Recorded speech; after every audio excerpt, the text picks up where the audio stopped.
100 coups de fouet pour adultère, puis la peine de mort par pendaison pour apostasie. Voilà la peine prononcée contre cette jeune chrétienne de 27 ans. Née d'un père musulman et d'une mère chrétienne, Myriam Ishaq devrait être musulmane selon la loi islamique en vigueur au Soudan depuis 1983. Nous vous avions donné 3 jours pour abjurer votre foi, mais vous avez insisté pour ne pas revenir vers l'islam. Je vous condamne à la peine de mort par pendaison, lui avait asséné le juge. Mais je suis chrétienne, a-t-elle répondu, je n'ai jamais fait acte d'apostasie. Et pour cause, Myriam Ishaq a grandi en pratiquant la religion de sa mère, chrétienne orthodoxe, qu'il a élevée en l'absence de son père. Et si cette jeune femme est aussi condamnée pour adultère, si elle doit subir la flagellation avant la peine de mort, c'est pour avoir épousé un homme de religion chrétienne, un ressortissant américain originaire du Soudan du Sud. Or la loi islamique interdit toute union entre une musulmane et un non-musulman. Enceinte de 8 mois, elle a donc été enfermée dans une prison pour femmes près de la ville de Khartoum, et c'est dans sa cellule qu'elle accouche alors de son 2e enfant.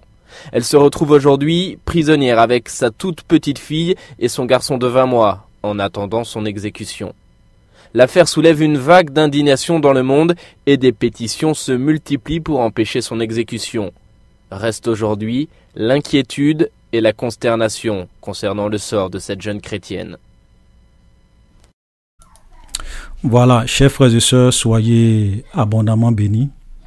Aujourd'hui, je voulais faire une petite vidéo, voilà, de quelques dizaines de minutes pour essayer un peu de vous éclairer sur un certain nombre de choses concernant nos amis musulmans. Voilà, parce que les 3 dernières vidéos que j'ai fait, la vidéo numéro 63, 163, 164, 165 a vraiment suscité beaucoup de réactions de leur part. Voilà, ils sont venus faire beaucoup de commentaires. J'ai aussi boosté la vidéo, donc il y a eu quand même beaucoup de réactions de leur part. Il y avait souvent des commentaires un peu bizarres, des injures, un manque de respect. Donc il y a beaucoup de commentaires que j'ai supprimés. Il y a beaucoup de personnes que j'ai vraiment eu à bannir. Voilà, parce que souvent ce sont des gens, ils sont toujours dans la violence. Ils sont toujours dans la violence. Ils ne savent pas parler poliment, avec respect. Ils sont toujours dans une fuite en avant. Voilà, dans une fuite en avant. Et la plupart de leurs commentaires, c'était quoi? C'était de dire, oui, viens faire un débat avec des musulmans, organise un débat, on va parler, tu vas aussi parler, au lieu de te mettre derrière ton micro et puis parler dans une seule vidéo, tu es seul, il n'y a personne. Bon, moi, ça me fait un peu rire. Parce que quand vous, les musulmans, vos frères font des vidéos et qu'ils sont seuls sur leur page et qu'ils parlent mal de la Bible et qu'ils disent tout ce qu'ils veulent sur la Bible et sur Jésus, qui s'en va leur dire venez faire des débats? Est-ce que vous-même, est-ce que ces musulmans-là disent à leurs frères, oui, avant de parler mal de Jésus, là, appelez des pasteurs, envoyez les invitations aux pasteurs, ils vont venir débattre. Ne parlez pas de Jésus derrière eux. C'est ce que vous faites. Vous dites ce que vous pensez. Voilà. Vous dites ce que vous pensez. Personne ne va vous forcer à faire des débats. Vous dites ce que vous pensez. Donc pourquoi à chaque fois, lorsqu'on fait un discours contre le Coran, ou bien qu'on dit la vérité sur l'islam, sur le Coran, tout ce que vous trouvez souvent à dire, très souvent, c'est de dire, viens faire débat, viens faire débat, viens faire débat. Je ne sais pas. Donc, c'est une fuite en avant. Et puis moi, je vais vous dire, parce qu'il y a beaucoup qui m'ont envoyé des vocales, ils m'ont envoyé des textos par WhatsApp pour me dire qu'ils veulent faire débat avec moi. Mais moi, je ne peux pas perdre tout mon temps à faire des débats avec chacun de vous. Je vais faire débat avec tel musulman. Après, je vais faire débat avec tel musulman. Moi, je n'ai pas que ça à faire. Je travaille du lundi au vendredi. Voilà, comme tout le monde. J'ai une famille. Voilà, je dois avoir du temps aussi pour prêcher la parole de Dieu. Donc, je ne vais pas perdre mon temps à faire des débats avec vous. Et puis, si vous voulez une réponse, moi, je ne vais jamais perdre mon temps à faire des débats de coq à l'âne avec vous. Parce que la plupart de vos apologistes, ce sont des gens qui sont malhonnêtes. ils ne sont pas cohérents, ce sont des menteurs. Ils viennent dans la Bible, ils prennent des versets qu'ils ne comprennent pas et ils disent du n'importe quoi. Voilà, ils disent du n'importe quoi. Ils prennent... Donc, les débats entre musulmans chrétiens, il y en a des milliers sur Internet. Ce n'est pas aujourd'hui que ça a commencé. Mais quand vous regardez ces débats-là, ça apporte quoi? Ça apporte quoi? Rien. C'est toujours les mêmes choses, les mêmes points de vue, les mêmes rhétoriques, les mêmes arguments.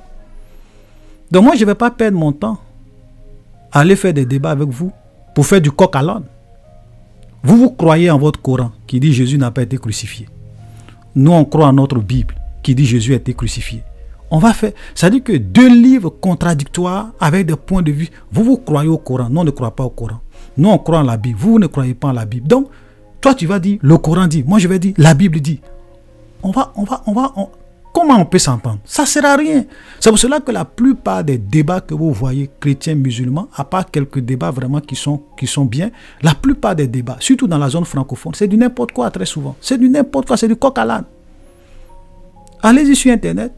Qui de Jésus ou de Mohamed est le sauveur du monde? Il y a plein de débats, plein. Mais ça apporte quoi? Rien. Donc les débats, ce n'est pas aujourd'hui que ça a commencé. Donc moi, je ne vais pas perdre mon temps à faire des débats avec des gens qui ne sont pas cohérents, qui ne sont pas honnêtes. Aller faire du coq à l'âne avec vous. Ça ne sert absolument à rien. À rien. Maintenant, j'ai dit des choses, j'ai donné des sourates, j'ai donné des hadiths. J'ai exposé des faits. C'est ma chaîne. Je ne suis pas obligé de faire débat. Je dis ce que je veux. Voilà. Voilà. C'est la liberté d'expression. Je dis ce que je pense. Maintenant, si vous pensez, vous ne venez pas dire oui, le hadith que tu as cité là, ça n'existe pas. C'est faux. La sourate que tu as citée là, ça n'existe pas. C'est faux. Ou bien voilà, tu as mal compris. Vous ne dites pas ça. Vous êtes là. Débat, débat, débat, débat. C'est le débat qui va faire éclater la vérité. Un débat n'a jamais fait éclater la vérité. Si vous voulez connaître la vérité, allez-y faire des recherches. Aujourd'hui, on a Google, on a Internet. Allez-y vous-même faire vos propres recherches. Parce que quand vous allez aller demander à vos aînés musulmans ou bien à vos apologistes musulmans, il y a des informations qu'ils ne vont jamais vous donner. Même s'ils le savent, ils vont vous mentir. Voilà. Quand j'ai fait la première vidéo, la vidéo numéro 163, vous avez vu un apologiste musulman, un cheikh. Ok, il y a Sakadi, j'ai mis la vidéo, j'ai mis son nom, vous pouvez aller sur Internet, qui dit qu'il y a des sujets qu'on ne peut pas discuter avec les jeunes musulmans. Il faut que ça soit entre nous les connaisseurs, parce que si on expose cela, c'est pas bien. Parlant des Kirat et des Arouf, c'est pas moi qui le dis, c'est un cheikh, Chakeradi. Allez-y, j'ai mis son nom, tout. Vous pouvez aller sur Internet. Aujourd'hui, il y a Internet. Vous voulez quel débat? Il y a Internet. Toutes les informations que j'ai données là. Allez-y vérifier. Venez me dire si c'est faux ou si c'est vrai. Au lieu de venir verser des méchancetés et puis fuir le débat. La question, c'est de savoir, est-ce que tout ce que j'ai dit dans mes 3 vidéos là, sur le Coran, sur les questions que je vous ai posées, sur les enseignements de l'islam, sur la vie du prophète et la mort du prophète, est-ce que c'est faux? Sur le prophète de l'islam, est-ce que c'est faux? Est-ce que les sourates ou les hadiths que j'ai cités, c'est faux? Voilà de quoi il s'agit. C'est la vérité, on veut. Voilà. Donc, moi, je ne vais pas perdre mon temps à faire des débats. Maintenant, si ça peut vous faire plaisir, parce que vous aimez bien ça, oui, il a fui le débat. Il a fui le débat, c'est un peureux. Il a fui le débat. Si ça peut vous faire plaisir, soyez contents, sautez. Voilà, sautez. De toutes les façons, moi, si vous regardez la plupart des vidéos que moi, j'ai eu à faire, j'ai publié plus de 160 vidéos sur ma chaîne. Sur ma chaîne YouTube. Plus de 160 vidéos. Il y a des vidéos, mais je n'ai même pas numéroté. Il y en a plus. Je n'ai jamais fait une seule vidéo où j'ai parlé du Coran. Vous pouvez aller voir une seule vidéo où j'ai parlé du Coran. Mais quand un frère m'envoie une vidéo où je vois un apologiste musulman, un jeune musulman en Côte d'Ivoire, qui est sur sa chaîne Facebook, et qui raconte du n'importe quoi sur la Bible. Bon, en tant qu'un frère, d'ailleurs, mais je ne suis pas un pasteur, pour les musulmans qui pensent que je suis un pasteur. Moi, je ne suis pas un pasteur, je suis un chrétien, un simple frère, voilà, qui prêche la parole. Je ne suis pas un pasteur, je ne suis pas un bishop, je ne suis pas un prophète, je suis un simple frère. Voilà, parce que même nos pasteurs, bon, pour des soucis de sagesse, pour ne pas qu'il y ait des conflits. Parce que vous, les musulmans, vous êtes très violents. Voilà, vous êtes capable de tuer des gens pour Allah. Vous êtes capable d'aller vous exploser, tuer des familles, massacrer des familles. Donc les gens souvent, ils sont un peu prudents pour ne pas dire des choses sur le Coran, sur l'islam. C'est pour cela que les gens ne parlent pas. Ce n'est pas parce que vous avez raison, mais vous êtes très violent. Donc un pasteur peut-être même qui s'amuse à trop parler du Coran en Côte d'Ivoire, peut-être vous allez un jour aller la battre chez lui à la maison, vous allez le fusiller. On vous connaît pour ça. Voilà l'exemple Charlie Hebdo, caricature du prophète, simplement. Les gens ne sont pas allés dire Allahu Akbar, ils ne se sont pas explosés là-bas. Voilà la vérité, voilà ce que c'est que l'islam, la violence. Donc les gens souvent préfèrent ne pas parler. Voilà, ils préfèrent vous écouter et puis bon, continuer à prêcher leur vérité, ne pas s'attaquer à l'islam. Mais vous donnez le droit de venir tout le temps attaquer les autres, parler de Jésus, parler de la Bible. Et quand vous le faites, vous n'invitez pas les pasteurs. Vous êtes seuls, vous insultez, vous dites ce qu'on veut. Personne ne parle. Mais quand on fait une petite vidéo où on parle de la vérité sur le Coran, c'est là maintenant vous venez crier débat, débat, débat, débat. Ce n'est pas une question de débat. Ce que j'ai dit là, c'est vrai ou c'est faux? Voilà la question. Maintenant, si vous pensez que c'est faux, faites des vidéos aussi et puis publiez sur votre chaîne. On va aussi aller regarder. Voilà. C'est aussi simple que ça. Voilà. Donc, moi, je ne vais jamais perdre mon temps. Donc, c'est même pas la peine de m'envoyer des invitations. Tous ceux qui m'envoient des invitations, je les ai bloqués. Voilà. Et j'ai supprimé. Ça ne m'intéresse pas. Je ne vais pas perdre mon temps à aller faire du coq à l'âne avec vous. Voilà. Donc, c'est ce que je voulais dire. Maintenant, je voulais dire qu'on va clore ce débat sur l'islam et le Coran sur la chaîne Vérité Biblique TV. Maintenant, on va commencer à publier beaucoup d'informations, certaines informations sur le Coran et sur l'islam et sur d'autres fausses religions, sur une nouvelle chaîne, voilà, qui a été créée, que j'appelle Apostasie TV. Voilà, donc il y a une nouvelle page qui s'appelle Apostasie TV. Vous pouvez aller vous abonner à cette page. Voilà, et sur cette page-là, nous allons publier des vidéos, beaucoup de choses sur le Coran, sur l'islam, sur d'autres fausses religions, les témoins de Jéhovah. Voilà, beaucoup. On va publier ça là-bas pour exposer tout ce qui est apostasie et mensonge. Ok, donc allez-y vous abonner aussi à cette chaîne Apostasie TV sur YouTube et puis aussi sur Facebook. Voilà, la page Facebook s'appelle Apostasie TV. La page YouTube aussi s'appelle Apostasie TV. Vous pouvez aller vous abonner et on va commencer parce que le problème c'est que quand on vous laisse, vous les musulmans, dire beaucoup, vous racontez du n'importe quoi. Moi je suis au Canada, donc je ne suis pas en Côte d'Ivoire. Vous ne pouvez pas m'agresser. Donc ici il y a la liberté d'expression. Voilà, chacun, tu dis ce que tu veux. On va pas venir te tuer. Voilà. C'est pas dans vos pays là où vous êtes capable d'aller tuer les gens bizarrement. Ici là, chacun dit ce qu'il veut. La liberté d'expression. Voilà. Donc, comme moi je suis au Canada, je vais continuer à publier des choses, peut-être dire des choses que nos pasteurs, par respect pour vous, ou bien pour ne pas se faire tuer, ok, une nuit par vos terroristes, qui ne peuvent pas dire. Donc, nous on va publier, on va dire ça. Voilà. Pour équilibrer un peu la vérité, pour ne pas que vous continuez à répandre le mensonge et penser que vous avez le monopole de la parole. Voilà. Ok, maintenant, j'avais vu une sœur qui m'avait dit que c'est pas la peine de répondre à toutes ces choses-là, de laisser tout tomber parce qu'on n'a pas à défendre Dieu. Dieu lui-même peut se défendre. Ok, je suis parfaitement d'accord avec elle, dans le sens où nous ne prenons pas les armes pour aller tuer les gens. Ok, nous ne sommes pas. Jésus n'a jamais enseigné la violence. Jésus n'a jamais enseigné la guerre. Il a dit aimez vos ennemis, bénissez ceux qui vous maudissent. Et il y a ce qui m'a fait rire, c'est qu'il y a comme j'ai parlé de la violence de leur prophète, il m'a envoyé quelques versets dans la Bible pour dire que même dans la Bible aussi il y a la violence. Et puis, il y a quelque chose qui m'a vraiment étonné. C'est lorsqu'il dit que Jésus a dit que tous ceux qui ne croient pas en lui doivent être tués. Et le verset qu'il a pris se trouve dans Matthieu. Ça m'a fait vraiment rire. Dans Matthieu, c'est Matthieu 18, le verset 6, où Jésus dit « Mais si quelqu'un scandalisait un de ces petits qui croient en moi, il faudrait mieux pour lui qu'on suspend à son cou une mule de moulin et qu'on le jette dans la mer. » Voilà. Donc, il dit, voilà, ce verset-là. Vous voyez comme ils sont malhonnêtes et comme ils déforment la vérité. C'est pour cela que ce n'est pas la peine de débattre avec eux. Ce verset-là, il dit que Jésus dit que celui qui ne croit pas en lui, il doit être tué. Voilà comment lui l'interprète ça. Ok, alors que ici, Jésus n'est même pas en train de parler de la violence. Il dit, on va expliquer. Jésus est en train de dire que si quelqu'un scandalisait un chrétien qui a cru en lui, peut-être tu as fait des choses qui l'ont blessé, qui ont fait qu'il a été choqué, et puis il a abandonné la main de Dieu, il dit qu'il n'est plus chrétien, il a abandonné Jésus. Ta punition au jour du jugement, ça sera plus grave que si même on mettait un moulin sur le cou de quelqu'un puis on le jette dans la mer. Ok? Vous voyez? Mais Jésus n'est pas en train de dire que celui qui croit en lui, on doit le tuer. Vous voyez comment les gens déforment la parole de Dieu. Ils ne sont pas capables de montrer un seul verset dans la Bible où Jésus a tué quelqu'un.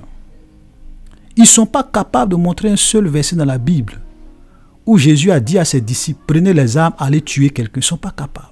Ils vont venir prendre des versets et tromper les gens pour dire que Jésus aussi était violent. Parce que eux, leurs prophètes étaient violents.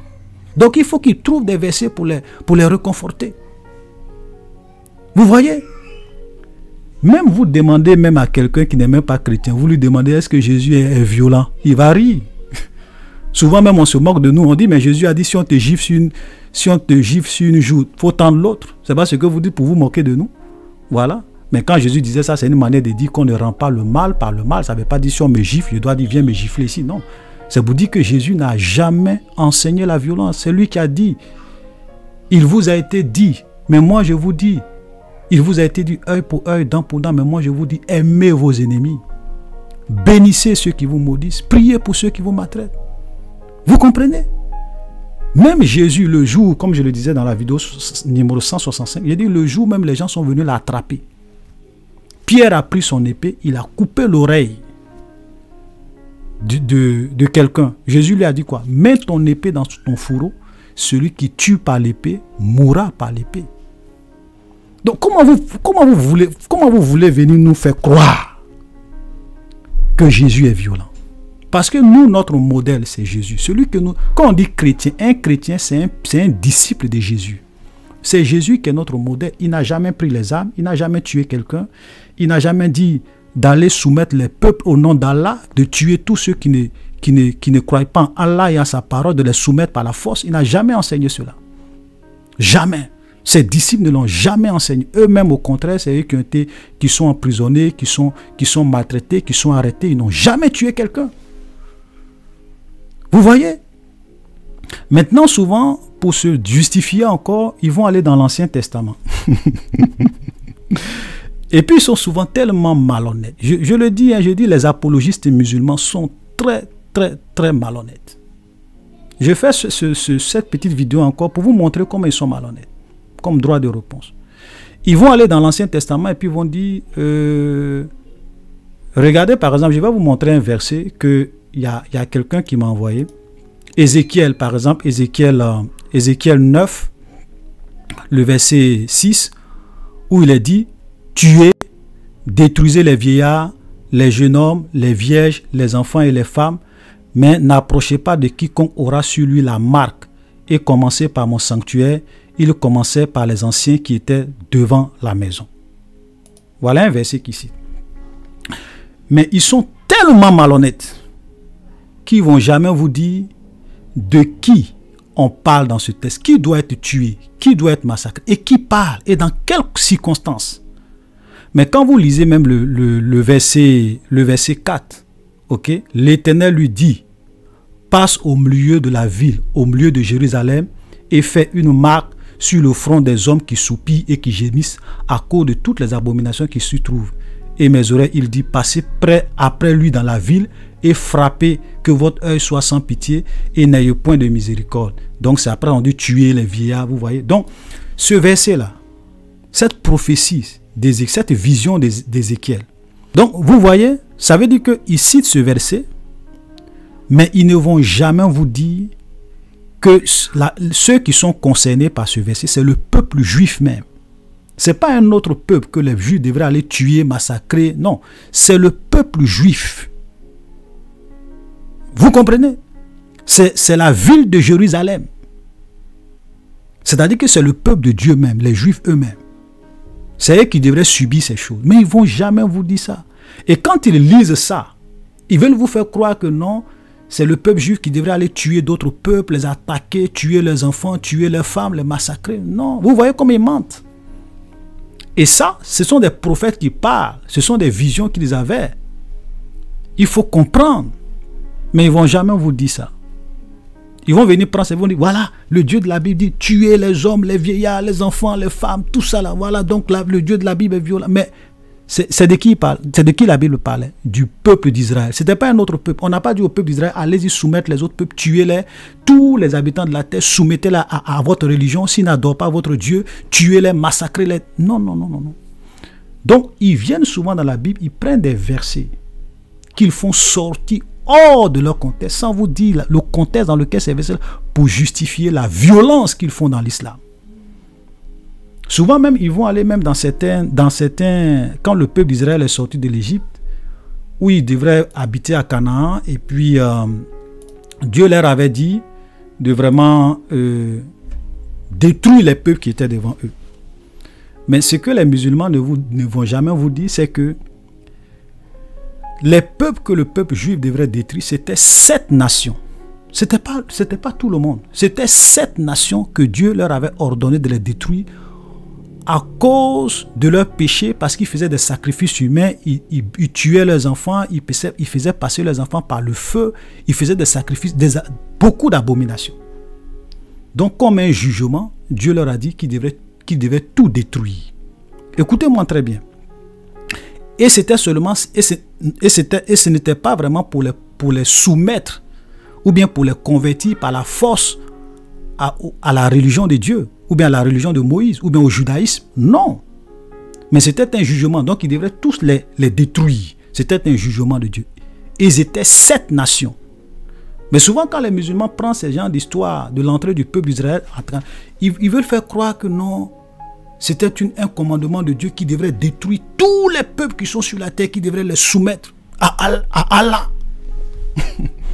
Ça, c'est la falsification de l'histoire. Regardez, quand vous lisez même Deutéronome 7, le verset 1, il dit, lorsque l'Éternel, ton Dieu, t'aura fait entrer dans le pays dont tu prendras possession et qu'il chassera devant toi beaucoup de nations. Quelles sont ces nations?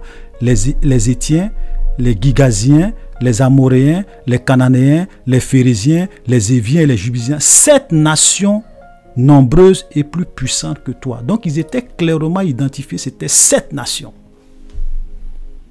à cause de leurs abominations. Mais quand ils viennent prendre ces versets, ils n'expliquent pas le contexte. Ils disent, ah oui, dans la Bible aussi, il y avait la violence. Voilà ce que Dieu a dit.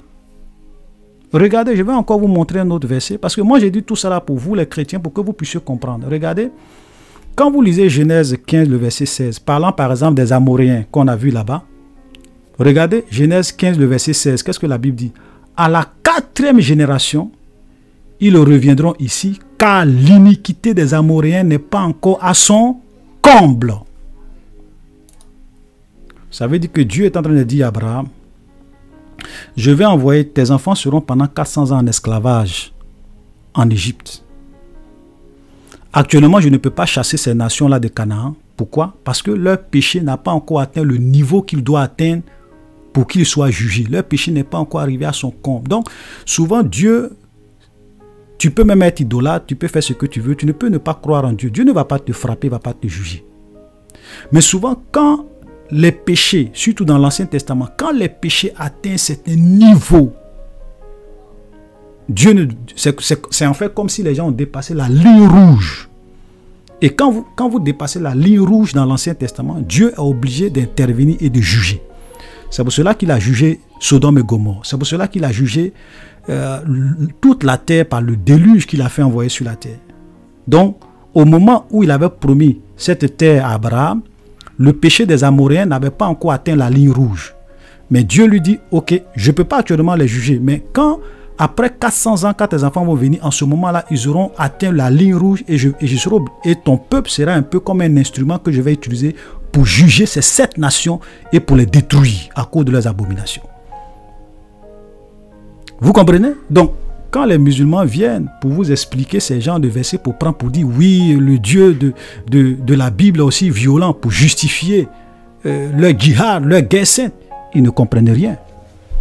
Ce sont des falsificateurs de la vérité. C'est pour cela que je ne veux même pas perdre une seconde avec eux à faire du coq à l'âne et des débats inutiles. Des grands menteurs, des grands falsificateurs de la vérité. Ils sont malhonnêtes, ils ne sont pas vrais. Les apologistes, je n'ai pas dit tous les musulmans, je dis les apologistes musulmans. Les gens qui viennent défendre l'islam et qui dénigrent la Bible et qui disent des choses sur la Bible sans comprendre.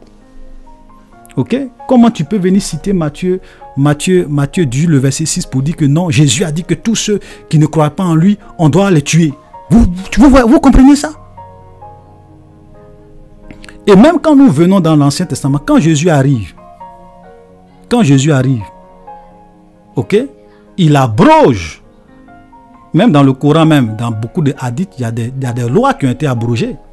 On est d'accord? Quand Jésus vient, il abroge. C'est pour cela qu'il a dit, il vous a été dit, œil pour œil, dent pour dent, mais moi je vous dis, aimez vos ennemis, bénissez ceux qui vous maudissent. Un chrétien n'est pas violent. Jésus n'a jamais pris les armes. Votre prophète Mohammed, c'était un homme violent et criminel. Et vous voulez le comparer à Jésus? Quand on parle, vous dites débat. Quel débat? Je ne vais pas perdre mon temps à faire des débats avec vous parce que vous n'êtes pas honnête, vous n'êtes pas sérieux. Ok? Voilà. Donc, il faut que vous soyez vraiment très clair sur ça pour ne pas que les gens... Parce que souvent, ce sont des versets qui prennent pour distraire les gens. Pour dire que oui, le Coran est violent, le Dieu de la Bible aussi est violent. Non. Il faut mettre les choses dans leur contexte. Ok? Voilà.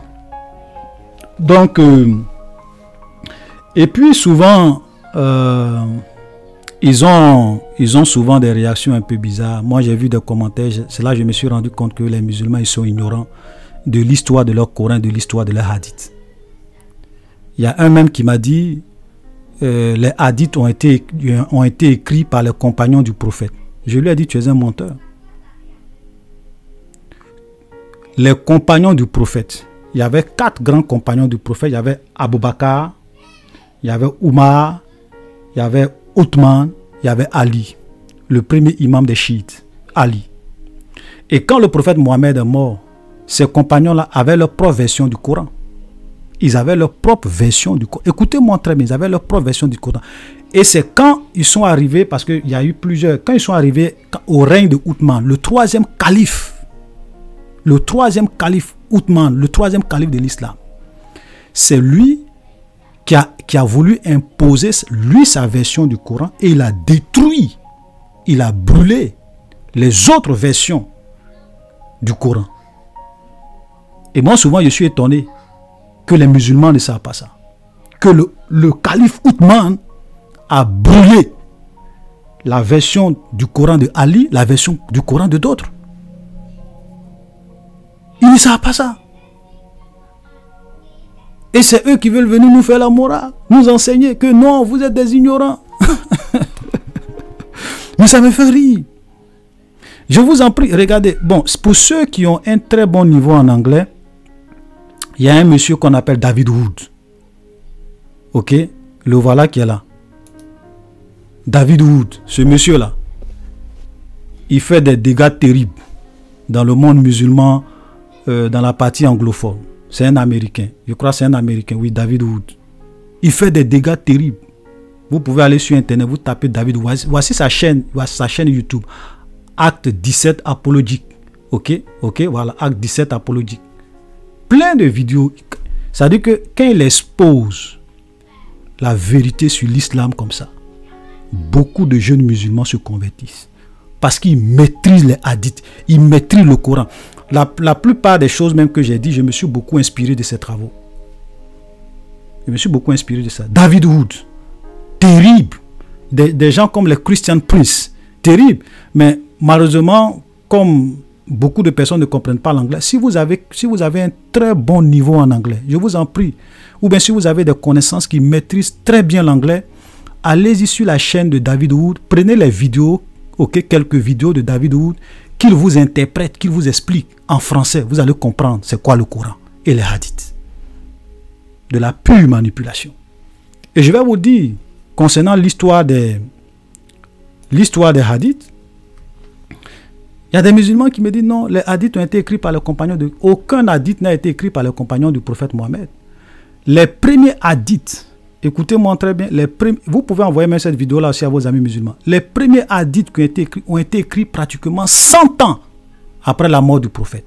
Et les hadiths, c'est quoi? Les hadiths, ce sont les histoires que les gens ont rencontrées. C'est-à-dire que des oui-dits. On a dit, on a entendu. Donc, les gens, 100 ans après, il y a des savants musulmans qui sont venus, qui ont essayé de recenser toutes ces histoires sur le Coran et puis mettre ça dans un livre qu'on appelle les hadiths. Et il y a beaucoup de hadiths que les musulmans eux-mêmes ont rejetés parce qu'ils disent non, ce qui est dans ces hadiths-là, c'est de la science-fiction. C'est irréel, ça ne peut pas être vrai. Et les hadiths les plus reconnus, écoutez-moi très bien, les hadiths les plus reconnus par les musulmans, qui est le hadith de Bukhari et le hadith de Muslim, ont été écrits 200 ans, plus de 200 ans après la mort de leur prophète. Vous allez venir nous enseigner quoi sur votre Coran? Vous voulez nous faire croire que les hadiths ont été écrits par les compagnons du prophète Mohammed, mais c'est du mensonge. Je le répète, le hadith de Bukhari et le hadith de Muslim ont été écrits 200 ans après la mort de... Vous imaginez quelqu'un qui est mort plus de deux siècles après. Il y a des gens qui viennent et qui vont maintenant écouter les histoires que les gens disent, oui, qu'est-ce que vous savez sur le prophète Mohammed? Et ils ont parcouru plus de 100 000 histoires sur le prophète. Il y a d'autres qui ont rejeté, ils disent ça c'est faux, ça c'est faux. Et ce que eux ils pensaient qu'il pouvait être vrai, c'est ça qu'ils ont mis dans les hadiths de Bukhari et les hadiths de Muslim que les musulmans utilisent aujourd'hui comme une référence. Et c'est eux qui vont venir dire, ça me fait vraiment rire. Regardez un peu le Coran. Mes frères, regardez un peu le Coran.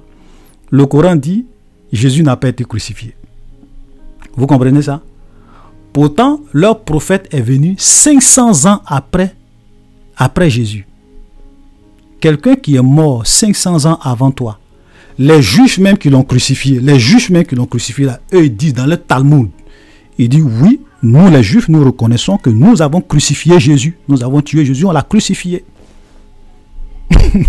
Les chrétiens disent oui, on l'a crucifié. Et vous, votre prophète qui n'était pas là 5 siècles après, non 6 siècles après, il vient, il dit non, Jésus n'a pas été crucifié, c'est un faux semblant. Et vous croyez en ça. Mais c'est une aberration. Il n'y a pas de logique.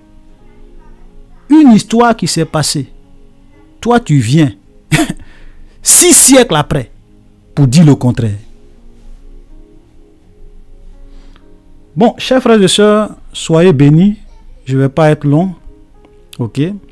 Voilà. Donc, nous avons créé une nouvelle chaîne qu'on appelle Apostasie TV. Nous allons exposer l'islam là-bas. Avec d'autres fausses religions. Avec certaines vidéos de David ou de beaucoup de choses que nous allons exposer. Pour que les musulmans, ceux qui veulent, ou bien surtout, c'est pour vous les chrétiens que nous faisons ça. C'est même pas pour eux, parce qu'il y a beaucoup qui ne veulent pas connaître la vérité. C'est pour vous, pour que vous puissiez au moins connaître la vérité. Ok, pour ne pas vous laisser distraire par ces apologistes musulmans. Ils ne savent rien de leur Coran, ils ne savent rien des hadiths. Ils mentent. Ils viennent dire que non, il y a une seule version du Coran. Pourtant, je leur ai joué la vidéo. Je leur ai même listé les versions du Coran. Au moins 13. Il y a plus de 30 versions. Je crois 31 versions, bien 30 versions du Coran qui existent aujourd'hui dans le monde. 31 versions. Ok? J'ai listé au moins 13 versions du Coran en arabe. Je n'ai pas dit dans une autre langue. En arabe. Et j'ai même parlé de l'histoire de Atuntash, qui était une musulmane, qui a exposé ce mensonge. Des versions du Coran avec le sens des mots, le sens de certains versets qui changent. Ce n'est pas juste des traductions, ce n'est pas juste des kirats, des manières de prononcer le Coran. Non, ce n'est pas vrai. Et vous-même, votre propre docteur islamique, Shabir Ali, quand on dit Shabir Ali dans le monde anglophone, le docteur Shabir Ali, mais ce n'est pas n'importe qui, les amis. Ce n'est pas vos petits plaisantins d'Abidjan. Ce n'est pas n'importe qui, docteur Shabir Ali dans le monde anglophone. C'est un expert dans l'islam, c'est un musulman, un défenseur de l'islam, un apologiste musulman. Il y a 10 ans en arrière, il disait qu'il y a une seule version du Coran, trait pour trait, mot pour mot, c'est juste cela. Et quand les preuves ont commencé à abonder, parce que les Américains, quand eux ils cherchent, ils ont commencé à montrer les preuves. Ils ont commencé à changer de langage. La plupart des docteurs islamiques dans le monde anglophone aujourd'hui ont changé de langage. Qu'est-ce qu'ils disent? Oui, il y a plusieurs variations du Coran, il y a plusieurs versions du Coran qui sont lues un peu dans le monde, même s'il y a des versions qui sont les plus dominantes. Mais ces versions-là ne peuvent pas... C'est vrai, bon, il y a quelques petites différences il y a quelques variations, mais c'est pas de nature à changer, écoutez-moi très bien, c'est pas de nature à changer significativement la croyance et les pratiques de l'islam. Vous voyez, ils changent maintenant de langage. Ils disent plus qu'il y a une seule version unique, que le Coran a. Ils disent plus ça. Ce sont les jeunes musulmans aujourd'hui qui sont trompés par leur doctrine. Moi, je vous dis, aujourd'hui, là, nous sommes à l'ère d'Internet.